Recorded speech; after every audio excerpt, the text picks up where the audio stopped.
Welcome to selfdiscoveryradio.com, where the orchard of wisdom is just ready for picking. We celebrate your why, the journey that you've taken that inspires someone else. We support your services, we support your story. Come and be our guest, become a host, be an author with us. Come and see what we've got. Our next show is...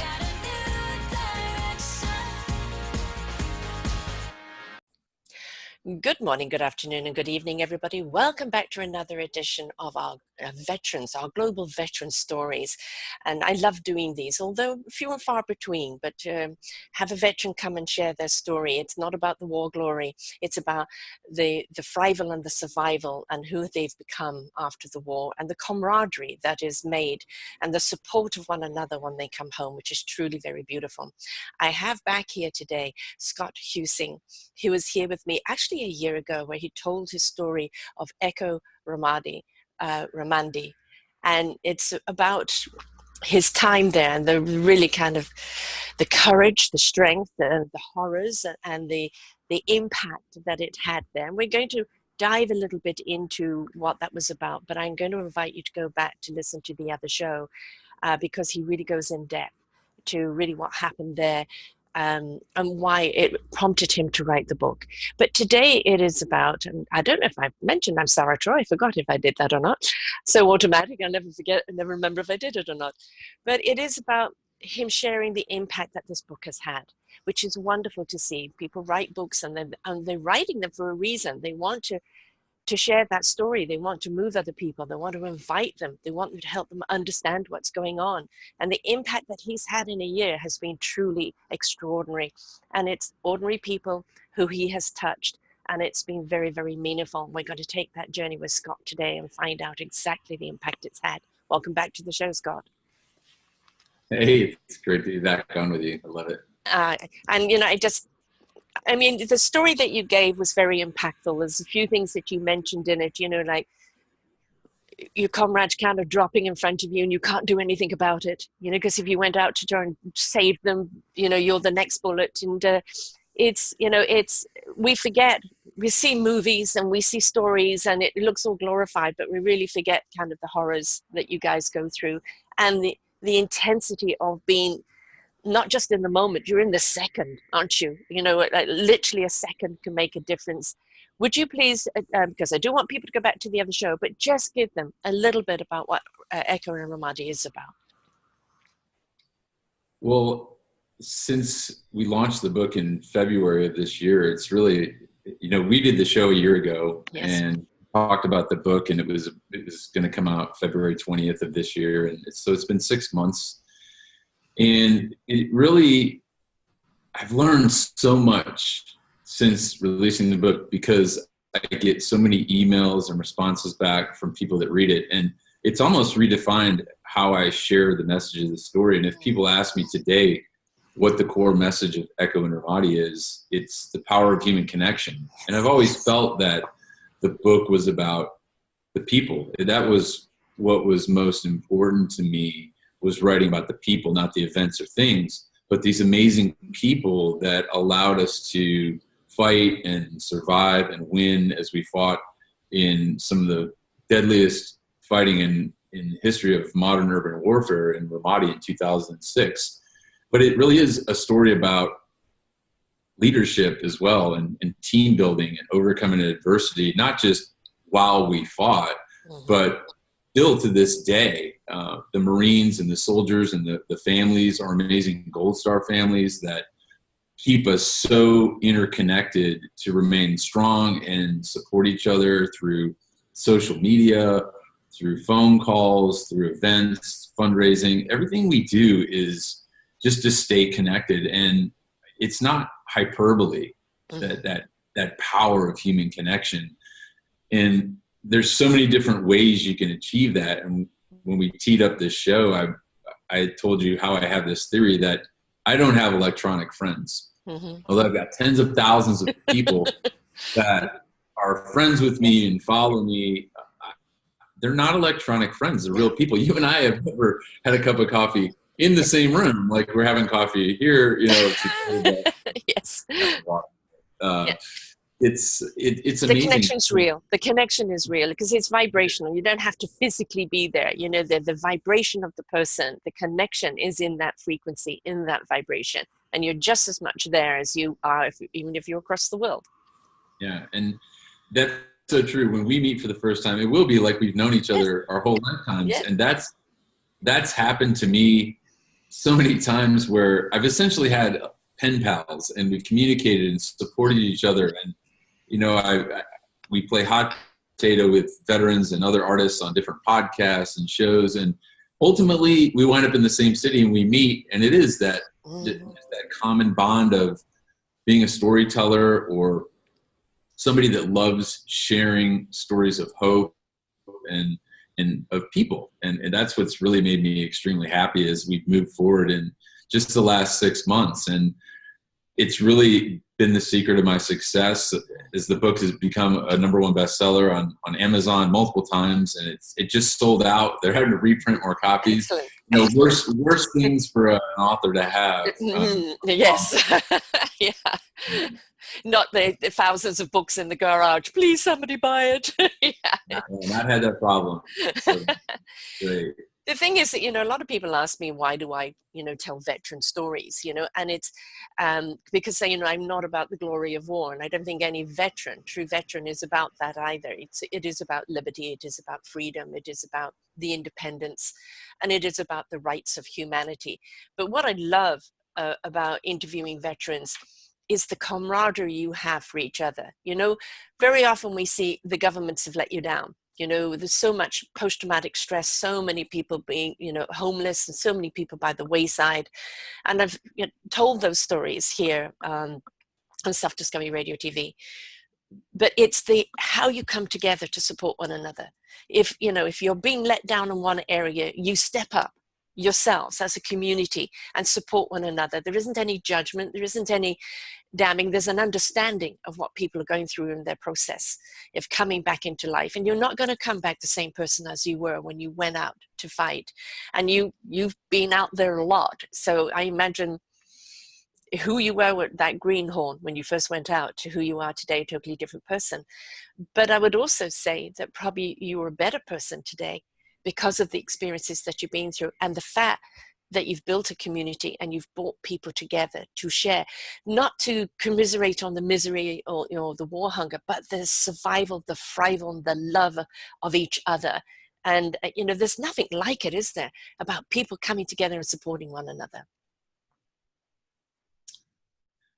We try to always focus on those positive aspects, and it gets tiring for a lot of veterans and for a lot of Gold Star families that have lost. I mean, they lost a son or a daughter or a husband or a wife or a brother and sister. We can relate to that because they were our brothers and sisters too, in a sense, as we fought through some of the worst conditions and seeing some of the things that the worst humanity has to offer. But we don't like to dwell on those. Right.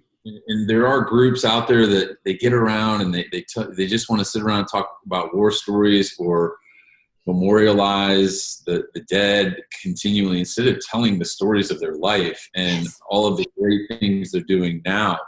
Because one of the great things about the Marine Corps and the military itself is, we do have this sense of meritocracy where it doesn't matter about what you've done. It's what you're capable of doing in the future. That's why you get promoted to the next level. That's why you advance and are assigned increased billets of responsibility and leadership. And that's carried over into my life today as an artist and as a writer and a commentator and writing op-eds, and that type of mentality to continue to focus on all the positive things and even look at the negative things as enablers that tell you forward.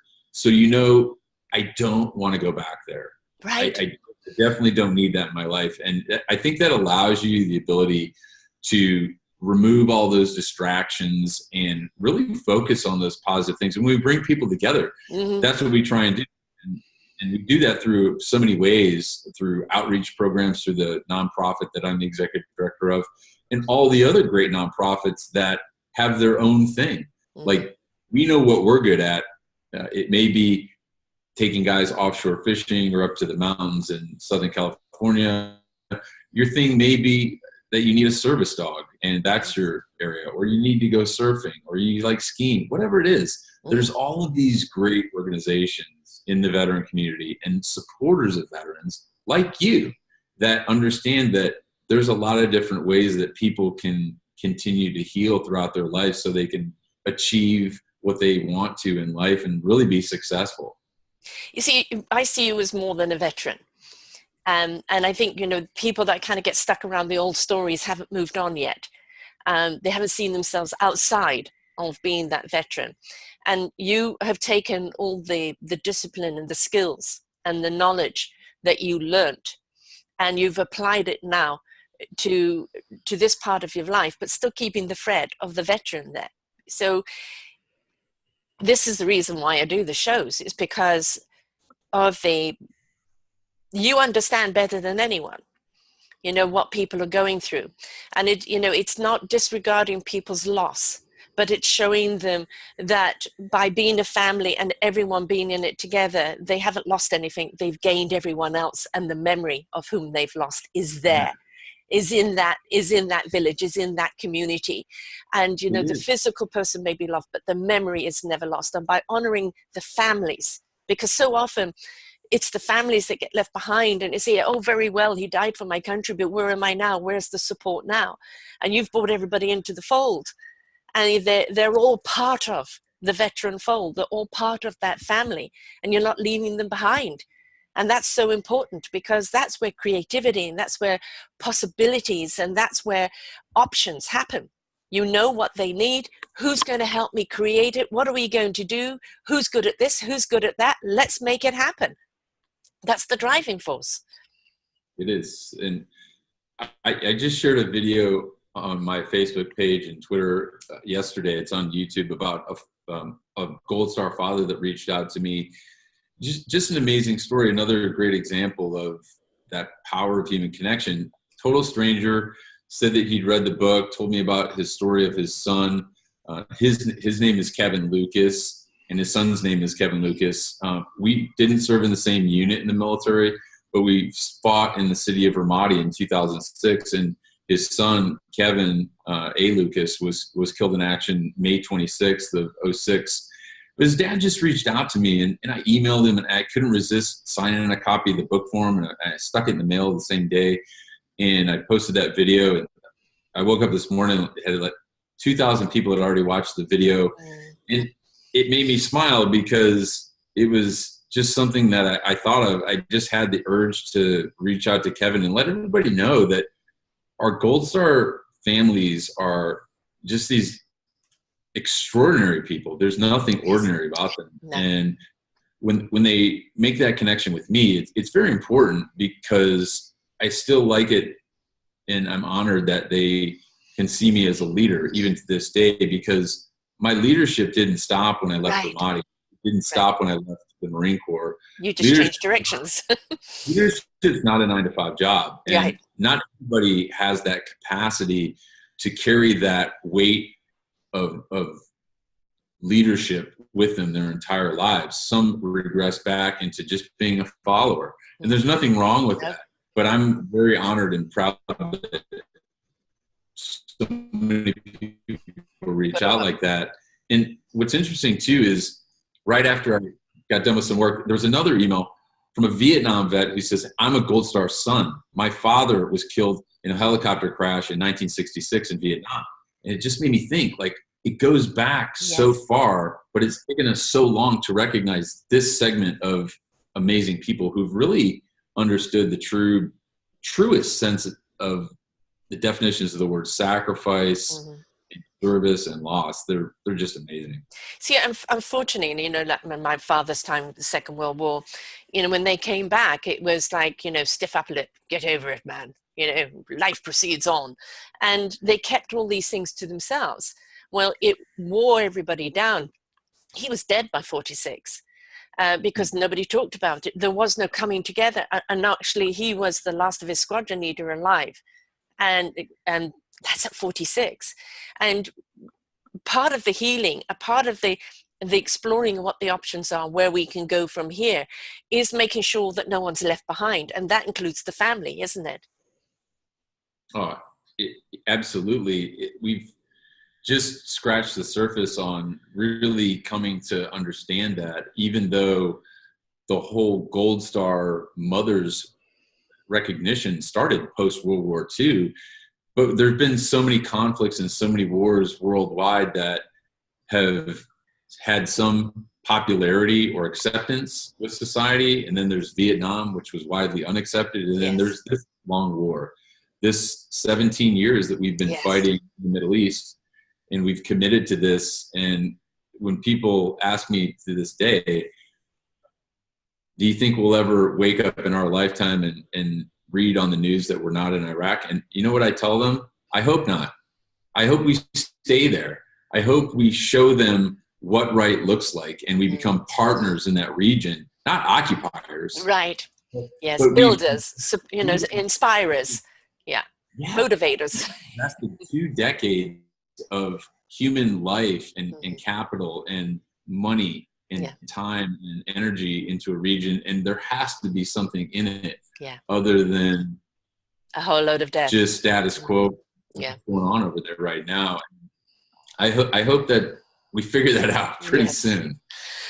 I do these ecology shows too, and I have a wonderful series called Let's Get Synced right now under the Eco Solution shows, and it is about interviewing people around the world who are changing the mental climate around climate change. And that mental climate is actually the humanity climate and how we treat each other.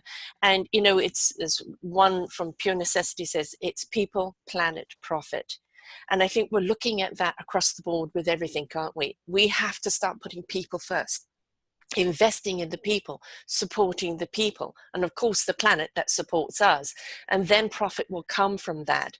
And I think if we put people first, you have loyalty, you have camaraderie, you have companionship, you have support, you have love. You're teaching people how to love themselves, so therefore they can learn to love others. Humanity, whether you've been at war with each other or not, at some point it has to stop and say, okay, let that go. What do we learn from it? How do we come together from here and move forward? And that's not just in Iraq, that's everywhere, because you've got discord happening, on the home front. And at some point it has to be let go and put humanity first. It's all about the people, and whether you're in the military or in the private sector, it's a people business. Yes. And as we fought in the city of Ramadi in 2006 and during the surge, what's interesting too is we weren't just fighting this ununiformed, faceless, ruthless insurgent enemy that was hell-bent on doing nothing more than killing Americans. They were also killing Iraqi people.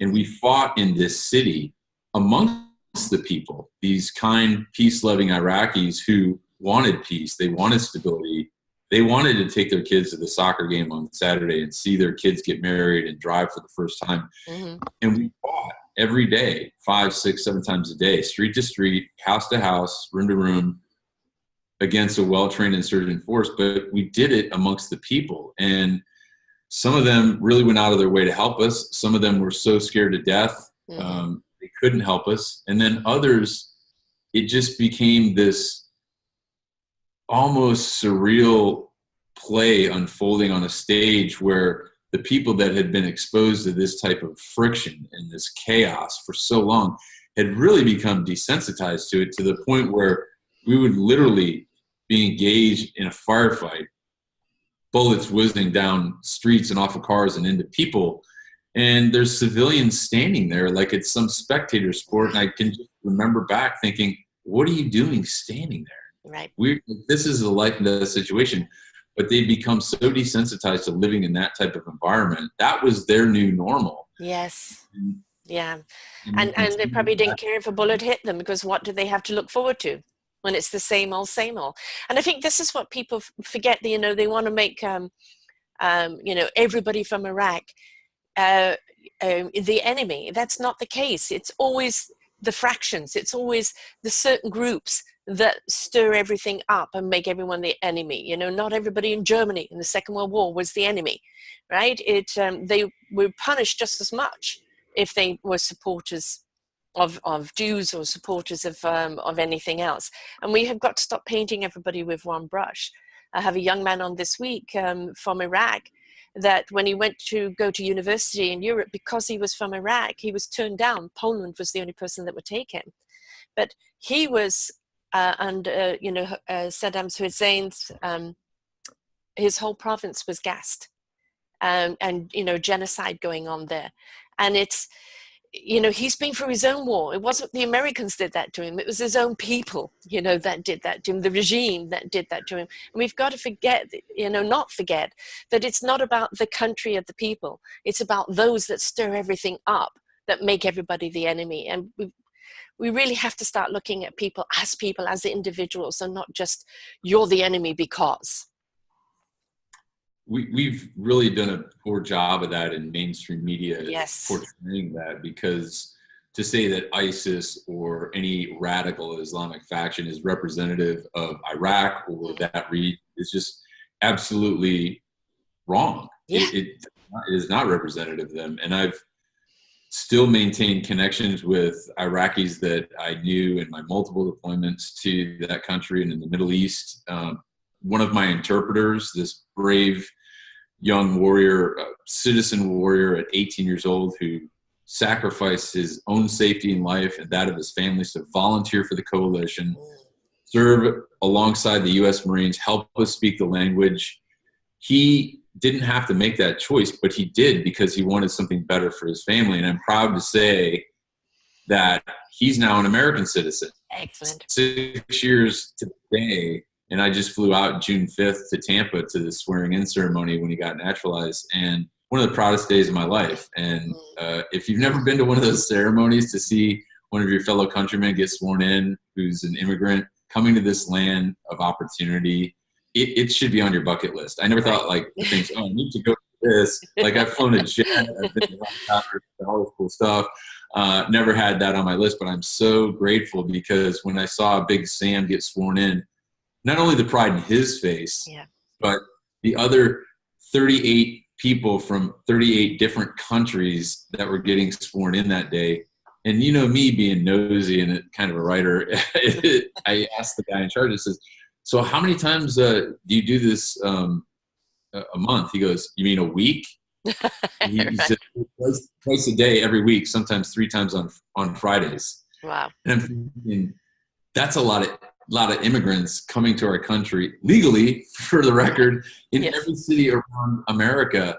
And it really was staggering to me to think about that. But I was so proud of that because he was such a prime example of the greatest success story he could ever imagine when he finished his degree and has gone on to get his second master's degree and his MBA and his certification. And it just really empowering to. I mean, but that's the American dream, isn't it? There he is, worn-torn country, has no idea if there's a future for him at all.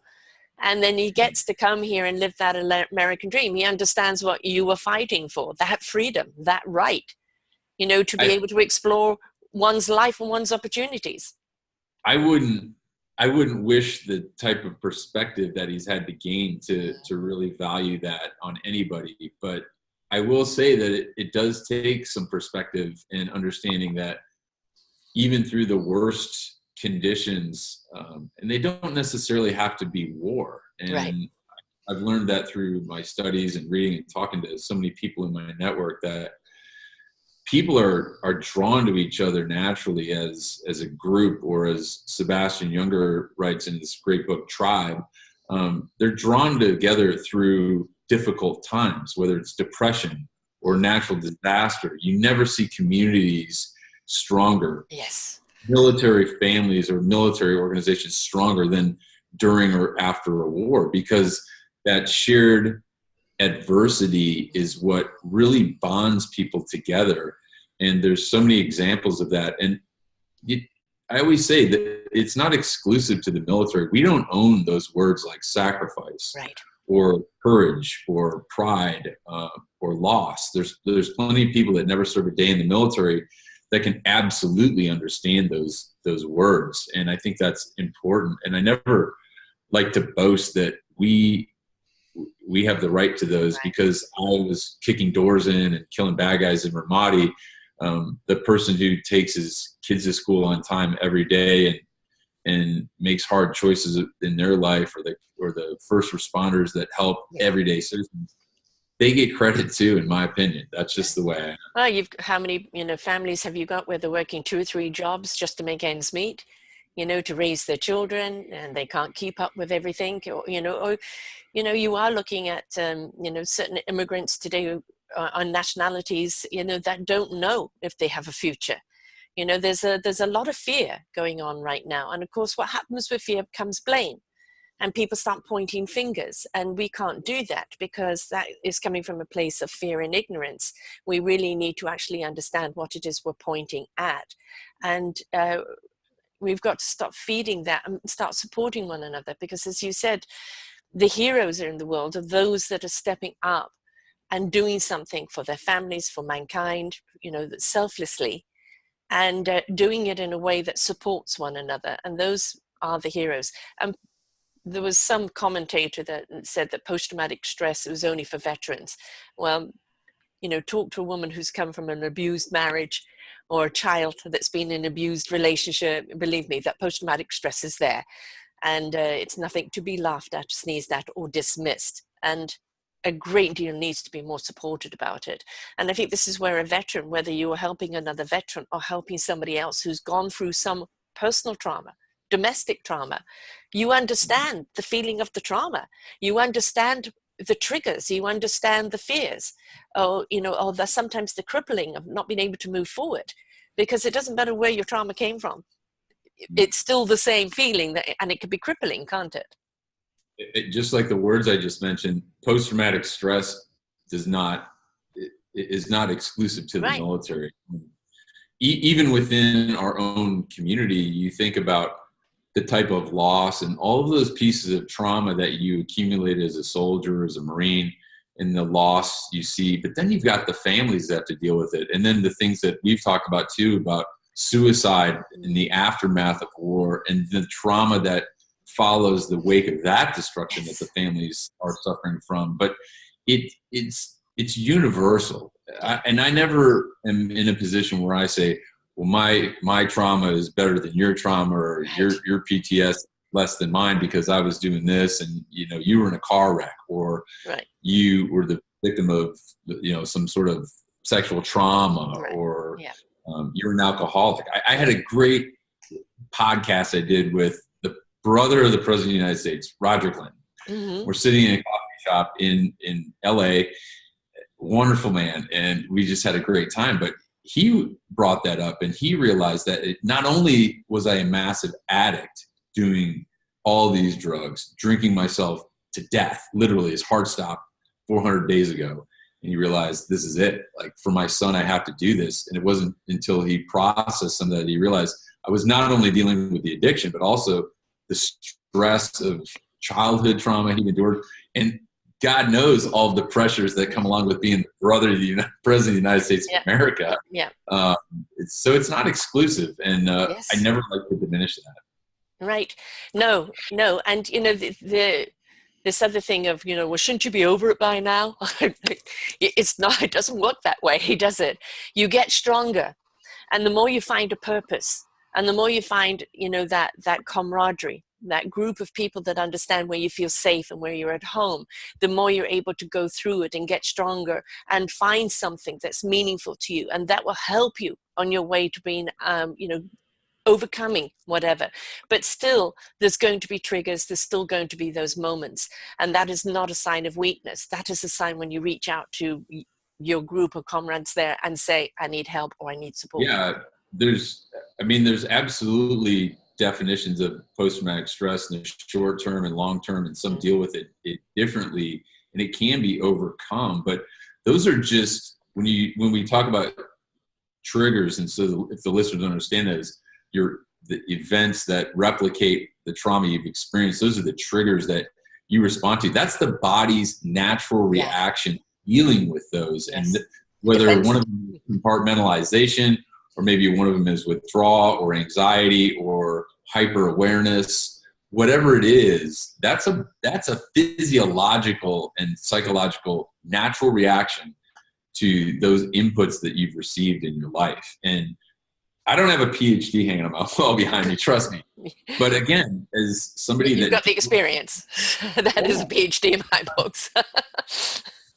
Sometimes that's the best best teacher is life, and really listening to those around you that have experienced some of the higher end effects of what they've dealt with, but really listening to how they've gotten better through it, and really the network and this, again, the power of human connection, getting people together in a safe environment where they can share some of the bad and some of the good and the successes is really the best medicine we've found to help our community, our tribe, grow and heal, and let them know that it's all right to hurt. It's all right to feel bad about what you've seen or what you've lost, but it's also all right to heal. Yes. And we're here for you, and we're just a phone call away sometimes. I interviewed another veteran, unfortunately couldn't for some other reasons, but I really was drawn by his story. Is that he said that, he was a junkie. He kept signing up, kept going back, the adrenaline rush, the being on all the time. He didn't know how to switch it off. And when he came back, he just couldn't immerse into life. It was too slow, it was too this, it was too that, and he would sign up again. And he said one day a friend introduced him to yoga, and he laughed, he goes, yoga? And it ended up being the thing for him. And the yoga helped calm him down, center him. And what he ended up doing was developing a program called Vet Yoga. And it was yoga for veterans and their families to do together, to bring everybody back to in that same center, to that same field, that same platform of calmness. And, it's now really grown. And I feel it's always out of your personal challenge. You find something that clicks with you. It's your book, it's your storytelling, it's your inviting and bringing people together. You find what it is, and then that's your purpose. You go after it, and that impact that it has on other people, because it's coming from a place of having healed you, so now it's going to heal others. It's so incredibly impactful. Well, it's funny you mentioned that word impact, because I speak about it often when I travel around the country, and it's important because sometimes you don't see the impact in the moment. Sometimes it takes 5, 10, 20, 50 years in some cases to realize the impact you've made. And I'll share another story with you and the listeners and viewers now. Yes. About another email I got out of the blue, and it came from Staff Sergeant Phil Morehouse, and he wrote, "Dear Sir, I just wanted to let you know that I was a staff sergeant in Task Force 19 Infantry, and I was in the administration shop when the call came across the radio when Corporal Libby was shot. And I remember racing across the road on Route Michigan to the battalion aid station, and I remember watching your convoy come through the maze of chem lights that night and the dust cloud that surrounded the vehicles. And I remember the squeal of the brakes, and I remember your Marines getting out of the vehicles carrying Corporal Libby. I remember every step they took, and I remember every single step you took.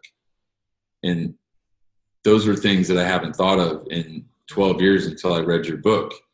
And he goes on in the email, but he ends with something really important. He says, "Yes, we made a difference." And I tell you, I immediately emailed him back and asked him if I could use his name and share that story. He was absolutely.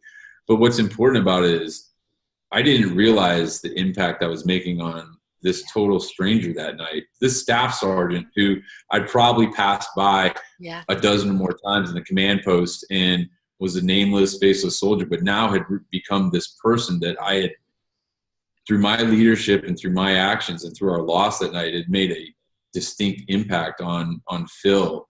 And to look at that and reflect back and to see your writing and your work and to be able to share that story and have it reflected back from him and see it through a different lens is really powerful. You're telling their story as well, because this is your story of how you saw it, but you're telling their story. And this is the thing is, it's like, I feel I've been heard. I feel that you're telling my story. I feel that you're articulating it in a way that I can't. Right. And that's the important thing. It's your story, how you saw things, what you went through, but that is the same experience and what others saw as well. And by sharing it, you're telling their story, and it gives them permission, to acknowledge that, to step into it. And, you want to know what I went through, read this book. It says it all, right? Because not everybody can write a book. Not everybody can even speak it. So when you've got somebody else speaking it, you're speaking for them, on behalf of them. Well, just like what you do in your medium, it takes a capacity to ask questions of people. It takes a capacity to share your story, and especially within the veteran community, there's a lot of people that have shared their stories that have gotten a little bit of grief or pushback, saying you shouldn't be telling the story because you're making money off of it, or you're glamorizing war. I don't subscribe to that. Yeah. I think that those people are haters. I think they're poison, because you have to find a way to tell your story. And not everybody has to write a book. I'm not saying that. It's just the thing that some people choose to do. And it's a medium in which it's really effective and timeless to make sure that those stories are captured. And the other thing that was important to me was I didn't want to wait 50 years to have this story told. I didn't want to fall into that trap of previous wars like World War II or Vietnam, where these guys have had to wait so long to process these events that their stories have almost been forgotten. And we're still fighting this war today. There's soldiers in Iraq and Afghanistan, the Horn of Africa. We're still fighting. And I'm not going to wait 50 years. That's why I'm continuing to write. I continue to submit my opinion editorials to tons of online magazines and art and journals. It's just that important to me, because at the end of the day, my group, my tribe, my Marines, my family, they're the ones that are the most important to me, because you can't help everybody. No, you can't. You can help. And nor are we meant to, and the thing is, you're not glamorizing anything. You're telling it as it is. And in doing so, it's helping other people a little bit who have no comprehension. I have no, of course I've seen movies and TV shows, but I have no comprehension what you guys went through over there.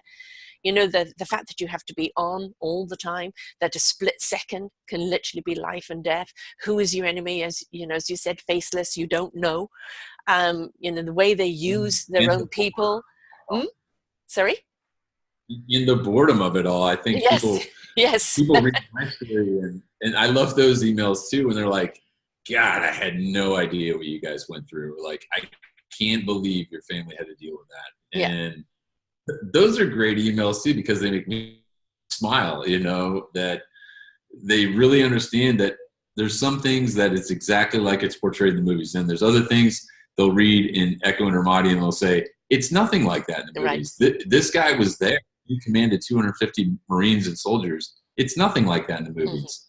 And I think that's important, because what I wrote is completely unvarnished, and it exposed a lot of the good and the bad, the wins and the losses, so we can learn as leaders, as people who have an interest in team building and overcoming adversity.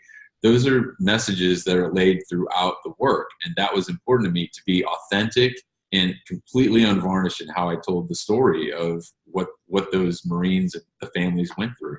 The other thing is that, unfortunately, there probably still will be more wars, because that's, where human nature is. But, when you have movies and things that glamorize it and make it look so, big, you've got kids signing up for that movie or for the video game, and they think that's what it's about. When they read your book and see the reality of it and what they're really signing up for, I think that is the wake-up call. Because the video and the movie can make it look, absolutely great. Movies can be made on you. But when it comes to the reality of what you really go through, ask a veteran, read the book by the veteran, and truly understand what it is you're signing up for. I was that kid. I knew nothing about the Marine Corps. I knew nothing about war. It was all bumper stickers and Hollywood movies, and I was very enticed by the glamour of that. And that soon changed after multiple combat deployments. And I was fortunate having been enlisted and then becoming an officer, that gave me a lot of perspective. Because sometimes people ask me, Sarah, they'll say, well, because you were enlisted, did that make you a better officer? And I always say no, it did not, but it absolutely gave me a unique perspective of what those young Marines were going through and how valuable their time was. And it really took me writing Echo and Ramadi to look back and realize how young they were. Yes. 18, 19 years old. I mean, think about that, being thrust into that environment. You just graduated high school last year, Sarah, and now you're in the middle of a war zone being shot at and blown up around a bunch of people that don't speak the same language, completely ripped away from your family. And all you have to depend on is the Marines to your left and right. Yes. That's I mean, talk about a wake-up call, from reality, and that's the thing, is that they've, thought, oh, it's going to be like the video or like the movies. And when it comes down to it, and you're dusty and you're dirty and you've lost another friend today, it's, or you've been shot. I mean, look at how many people come back. Bobby Henline, which I'm sure you know from Bravo, who I've interviewed a couple of times, who came back, lost part of his arm, all of his skin on his face. He's had numerous operations. What an inspiration he is, because he's a comedian. But he talks about the reality of the bad days, those days where you can't find anything funny, those days where it is a struggle. But he chose comedy to be his way of coping with it and inspiring and telling his story. And he's out there. I mean, he's got amazing abs. He's a pinup, and he's an inspiration to the, like, your life isn't over when you've been, hit with the cosmic 2x4. He redirected his life. And I think that's very important to see too. Not what you went through, but also when you come back, how you can embrace a different life. It's not going to be the same life, but a different life, and who you can become, because now the strength and the courage that you've learned along the way, and the discipline and the structure to get back into something. And you're fighting now a different fight. You're fighting for your life, right? In a different arena. Yeah, let's talk about Bobby, man. I love that guy because he is inspirational and massively funny. And we were driving up to Canada last July, to Saskatoon, Saskatchewan, and we're on the bus in the convoy that has the broken air conditioner, and the windows. So it's me, Bobby Henline, Jamie Burton, who founded Bravo 748. Yes. And we're sitting in the back of this bus, and Daisy's with us too, by the way, his service dogs. Hi, Daisy. How about this? And we're sweating. We're just sweating through our clothes, and everybody in the front of the bus starts to chirp and complain and wank about how hot it is. And this goes on for a good 45 minutes to an hour. It's a long drive from the airport when they give us this hero's welcome. Then finally, Bobby spouts up. He says, hey, everybody in the front of the bus, shut up. He goes, you want to know about hot? I'll tell you what hot is. This is the guy who's got, his hump blown up and he's engulfed in flames, and, 90% of his body's, scarred. And but it was like crickets on the bus, except for like me, Bobby, Jamie, and John Krotek. We just started cracking up because we knew Bobby. Yeah. He's amazing success story. Love him. Yes. I actually had him on. There was a young girl on America's Got Talent last year called Keshi, who was a burn victim from a flight that had gone down, and she was burned 65% over her body. And I'd interviewed her before she had gone on America's Got Talent. One day I switched it on, and there she is, because singing was her thing to help her through it. And of course, when initially she stood up, everybody could see the disconfiguration, because she's had so many things had to be rebuilt. And then when she sang and heard the soul and the beauty of her, and she went all the way up to the finals, and she was such a beautiful person. But I decided to have her and Bobby on the show together. And I've had people listen to that saying they were crying, not because they felt sorry for them, but because they were so inspired about who they were, and the passion and the conviction and the camaraderie and the laughter and the love that they have for life. Yes, they have those daily challenges, and they know when they have to give themselves time, but they chose to live. Hey, we got a second chance at life. We're not going to throw it away. They are both such an inspiration. And that's the beauty of it. I mean, that's the reason why I do these shows with you, vets. It's that, it's not about the glory of war. It's not about, the He-Man type thing. It is about your compassion, your conviction to take that same strength and tenacity that kept you alive over there, and what you're doing here now. There's so many examples of, you know, what we do in the military and how they apply to transitioning into the private sector that are important. And we do a good job for veterans transitioning them to get jobs. We don't do such a great job at transitioning them psychologically or mentally on how different that's going to be once they get out. And that's something important that I love to talk about as far as transition goes, and understanding not only the challenges that veterans will have to overcome, but also understanding things about themselves that are great, and understanding that, yes, you led a life of service and you can continue to do that in different areas, but really understanding that you have to also understand your own value and how important your story is, and that nobody else can tell your story. Those experiences in the military under those conditions of combat or non-combat at peacetime, those stories are very unique. And when you I guess cross-pollinate the military veteran community with the civilian community, you get such a better perspective on challenges. And I remember working up in LA, and I worked around a group of young millennials, and they would say to me on occasion, "Man, Scott, you never seem to get bothered or flustered by any of this. You know, it's so stressful." I'm like, "Well, no, it's not really stressful." I'm like, what I'm compared to, because you know, stress is a different meaning to me. But I look at things through a different lens, and I told them, at the end of the day, no one's bleeding, right? And kind of a light came on to them. Yes, everyone's coming home. Yeah. Have I lost you? It really is unique to be able to hear. You're having a wobbly here at the moment. Yes, you're just having a bit of a wobbly at the moment. So okay, I hope you got you back.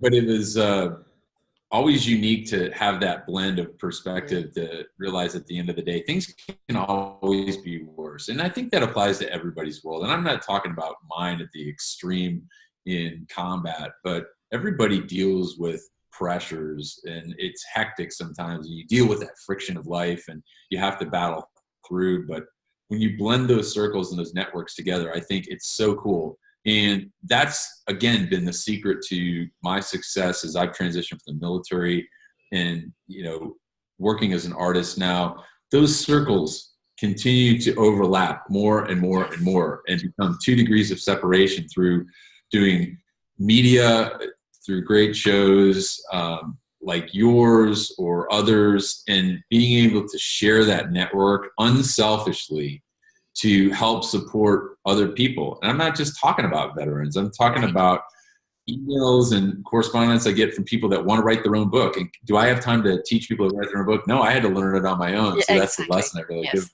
Yes. People think Google, it's crazy. You just, you know, type in a question. But, get it down first. You know, the tip there is just write everything down there, and then you go through the editing and the processing, but pour it out, right? Pour it out. And, you know, I think that, as you said, from writing the book and then having the response from people reading the book, you're actually seeing, because, you know, from the show last year where we talked about what happened over there, the reason why you wrote the book, the story you wanted to tell, to now, and the impact that it's had on people just in the 6 months. It's quite amazing, because you're now, as you said, seeing the book through different eyes from whence you wrote it. And that's the beauty of it, isn't it? It's because we can all look at one thing and this is what it is. But when people start looking at it from different points of view and shed light on it from a different angle, from how it affected them, how it's touched them, it opens things up so much more. And that's the beauty of it. It is. There's so many examples. One podcast wouldn't be enough for me to list all of them. And like the video I posted yesterday, I'm trying to do a better job of sharing those, because I think they're wonderful stories. And they're not always sad stories. Some of them are really funny. I got one from a housewife who'd read my book, and I used the word friction. Sometimes it's just an entire paragraph. Sometimes it's an entire sentence. That one word, friction, just that pressure that comes down on you and you don't have control over it. She said, you know, when I'm at home and my husband starts giving me a hard time and the kids Oh, we have a wobbly again. Are barking, and my husband chimes in. Thought it was extremely funny that even in a lighter sense, she made a connection with what we had to deal with there and what she deals with on a daily basis. So there's a Well, ton of examples. life is a battle, isn't it? It's a different form of battle, and it's a different outcome at the end of each day. But we all go through a battle, and I think kind of learning from the veterans that come home that are now fighting a different battle, because you're not going to go back into the life you had before. You're not going to be that person you were before. You're in self-discovery of who you are and what your role is now. And not only have you got to download or release what you have been, you've got to find what platform it is that's now going to lead you on a different purpose, on a different role in your life. And that requires that self-discovery. It requires you to take that journey. And you're lucky. I don't know, how long was it from when you came home to when you decided to write the book? It'd been about 10 years when I first started writing the book, and I had a massive setback. I'd written, I don't know, maybe 20 or 30,000 words. And a book's 90,000 words for the listeners and viewers. So that's what a book is, 90,000. So I thought I was off on this great start to write this story, and it was going to be a great tale. Drove home, tragedy, someone broke into my car, stole my computer, a personal journal. It was gone. And sorry, folks, for having a wobbly again. It wasn't backed up. I couldn't. It just the person that was helping me edit it didn't save it. Oh no! And so several years went by in the Marine. We're definitely having a bit of a wobbly here. They'd ask me, "Hey, sir, how's the book?" Sorry. Yeah, we're just having a bit of a wobbly there today. But so you were asked how's the book going? Yeah, the Marines would ask how the book's going, and I said, "Great." Totally lying to them. Hadn't written a word.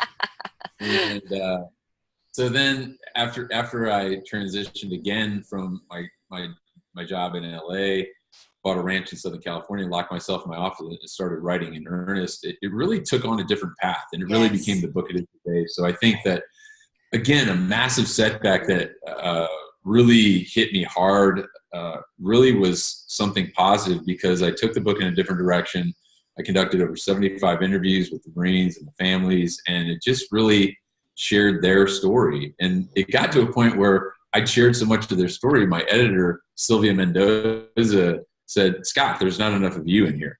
Right. And so I had to go back in, share some of myself. And that's where, when you use the word self-discovery on Self-Discovery Radio, you really do have to dig deep. And editors love using that word, dig deeper. I still don't know what it means. It just means giving yourself and understanding, the wins and losses in your life. And that's what leadership is too, is not just sharing those victories, but the wins, losses. And, life is a struggle. Life is slippery. And I think that everybody will slip and fall at times. And the real leaders and the real success stories understand that there's going to be a time when you lose traction and you're going to slip and you're going to land hard, but you pick yourself up. And it sounds cliche, but it's true. Yes. But the real leaders don't identify those slippery spots on the road so they don't fall again. They do it so those they lead don't suffer the same injury and the same falls. Yeah, I always call it is the avoiding the pitfalls. You're going to hit the pockets in the road,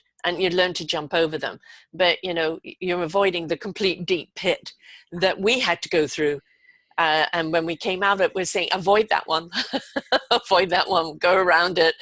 But everybody's going to have a pothole along the way, right? And, you'll redirect. Had that book come out, it may have had a totally different meaning. And so that's just, the divine coming along, tapping you on the shoulder, going, wrong direction. Just going to take it away from you, let you stew in it for a while, and then put you back on the right path. Maybe, yeah. And look where it's brought you now. Look where it's brought you now. You've got a good guy. And I argue you, and as painful as it was, and slippery spots, but I like to think that it allows me to be there for other people so they don't make the same mistakes now, or so they can have the same success in what they choose to do now. So that's important to me. I mean, I love the way that the book has meant something different to each of the people that have read it. You know, they've read the stories, and you can just acknowledge the stories, but it's how those stories relate to their own lives.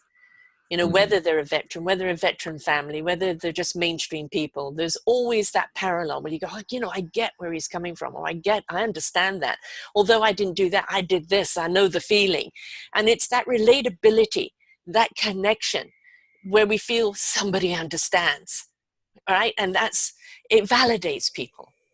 Yeah, those are some of the most powerful comments and feedback I get are from people that have never served a day in their life, that really respect veterans or the military, or maybe they wanted to join the military, or maybe they were anti-military. I love those. They're like, I was never pro-military, but now that I've read this book, which I never thought in a million years I would pick up and read, but you had me at the first chapter. I was so sucked in.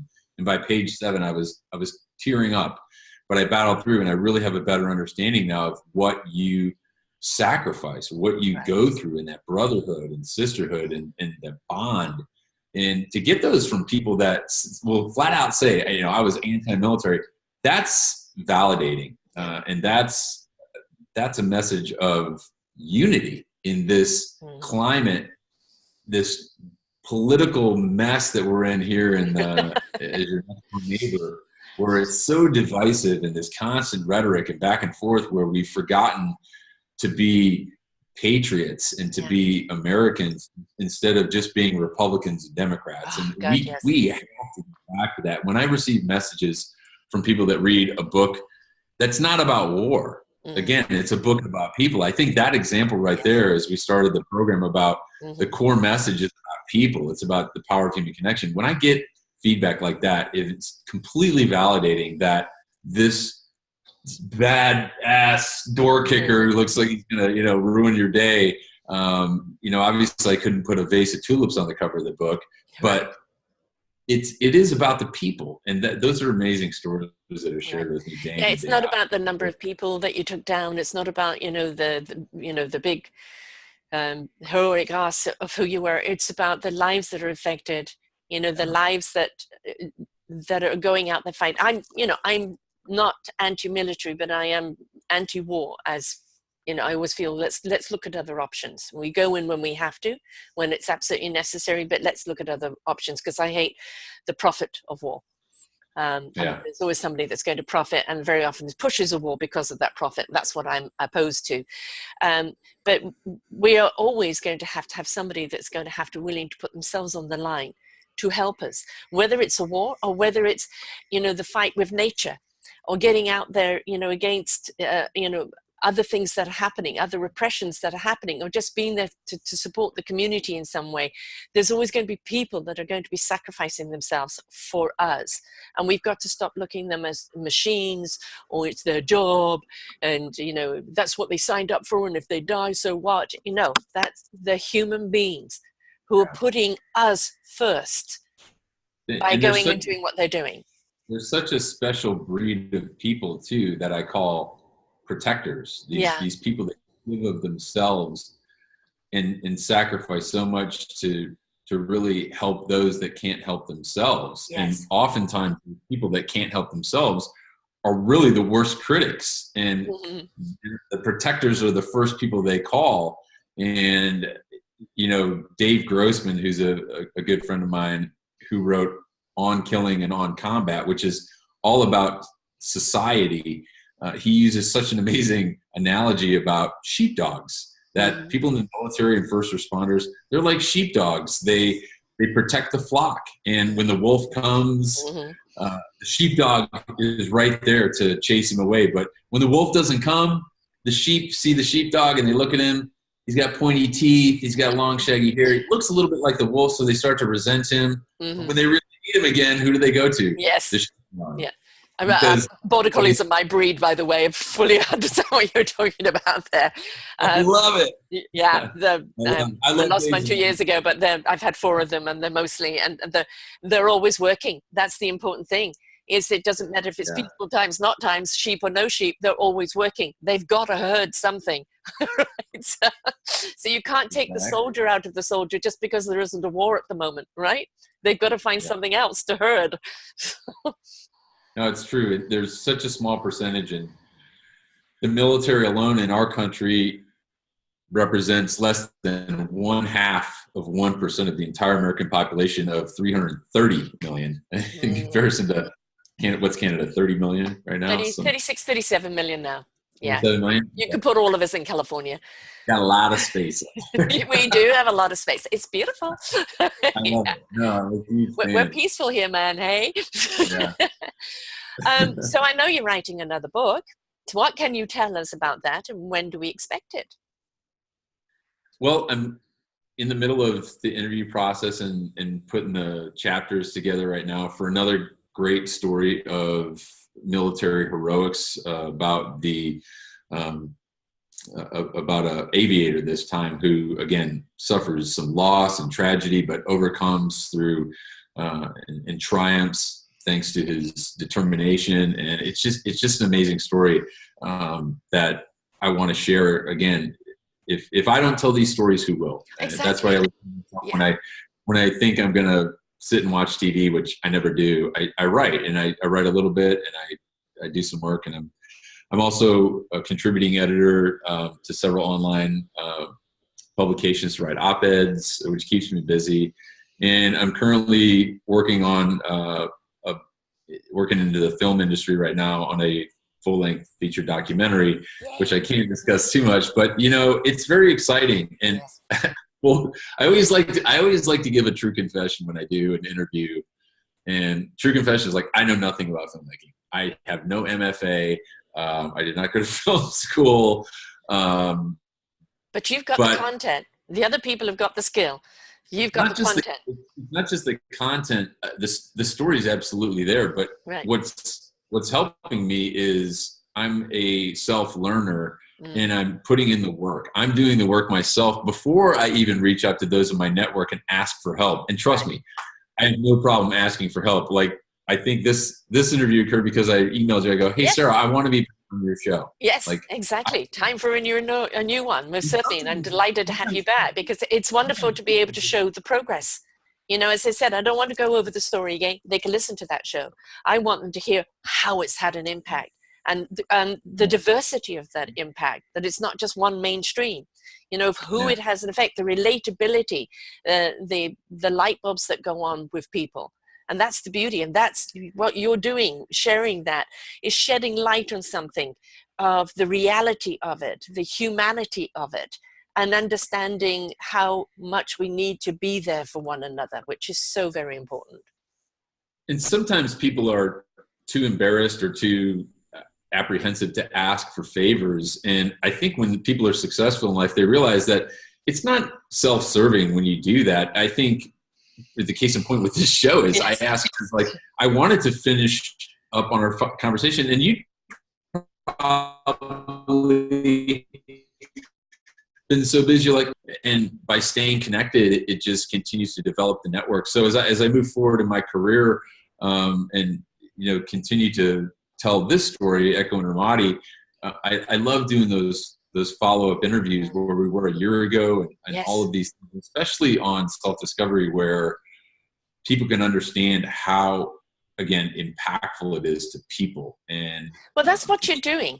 People are having a self-discovery through reading your book and these other stories. They're always going to find something of themselves in them. It doesn't matter if they're not a veteran, or if they were a veteran and they were somewhere else doing something else.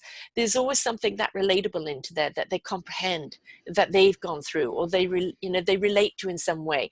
And that's the thing. It's the connection, the thread that you're bringing about of, don't put them here and us there. The thread is in the heart and in the soul and in the why and in the camaraderie of us. And if you actually understand what they've gone through, it helps you relate more to them. Because one of the biggest problems for people who aren't in the military, they don't know how to speak to veterans. You know, do I mention this? Don't I mention this? Should I say this? Shouldn't I say that? They don't know. And by telling the stories and making it real, you're opening up that dialogue where people don't feel so intimidated to actually say something, because they just have no idea what to say, right?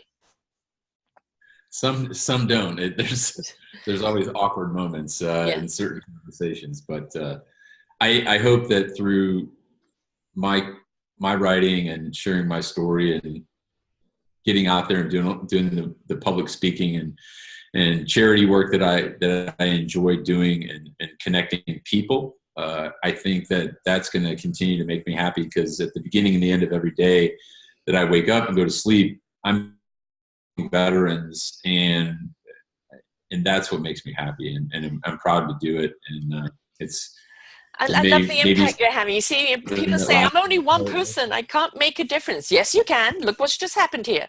One person decided to tell these stories. One person decided to dedicate to getting these stories out. And one person is having such an impact on other people's lives because he decided to step forth.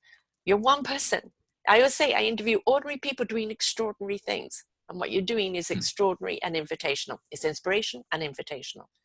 What's going to be the name of the new book, and when do we expect it out? Because of course you've got to come back and tell me all about that. Yeah, that's to be determined still. So I don't know. I just have a working title, so we'll just leave it at that. But you can expect more from me. But we're still keeping our foot on the gas with Echo and Ramadi. Like I said, it's only been out 6 months and it's already sold out, but it's back in stock on Amazon right now. So Excellent. If you're watching, you're listening, just know that when you buy a copy of this amazing story, you're not just getting a great story, you're also helping support veterans, because I donate a portion of the proceeds to Save the Brave, which helps veterans with post-traumatic stress. I'm also the executive director, so I know where all of those funds go. I know who manages the account. Yes.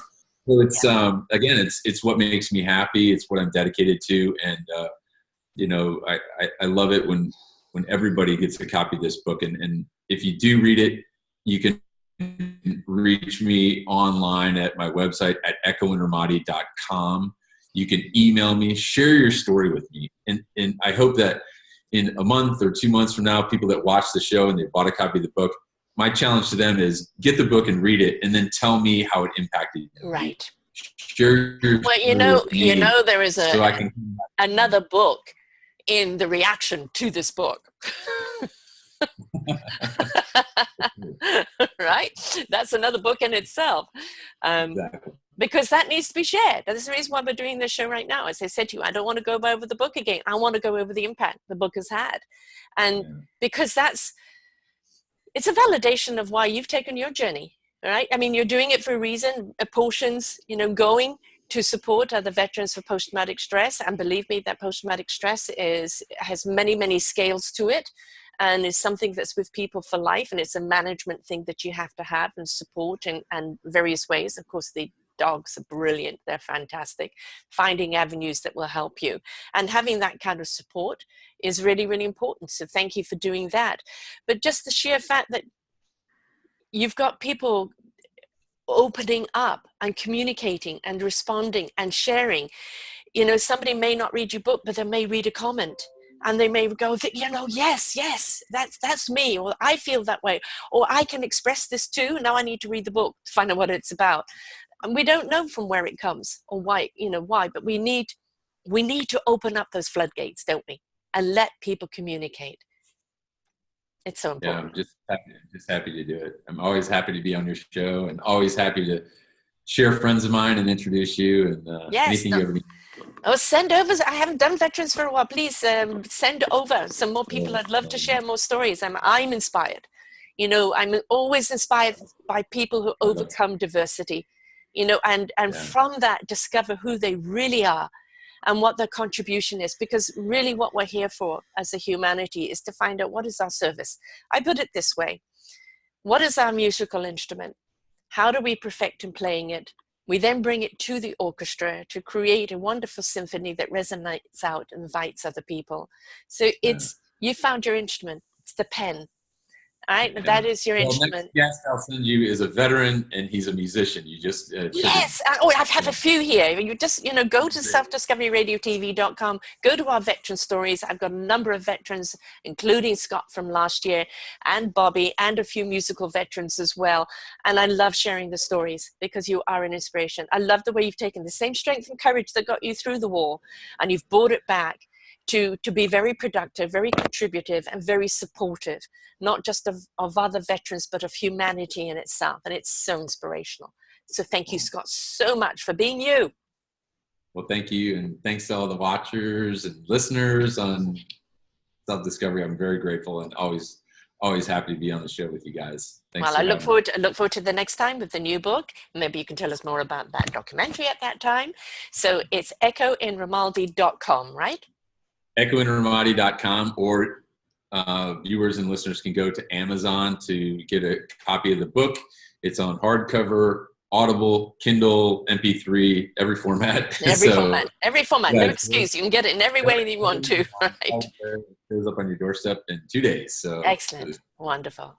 Well, this was exciting. It's always lovely to hear, the impact a book has had, and I'm delighted to have you back on again. Can't wait till next time. So you'll be back next year with the new book, and we'll discuss that.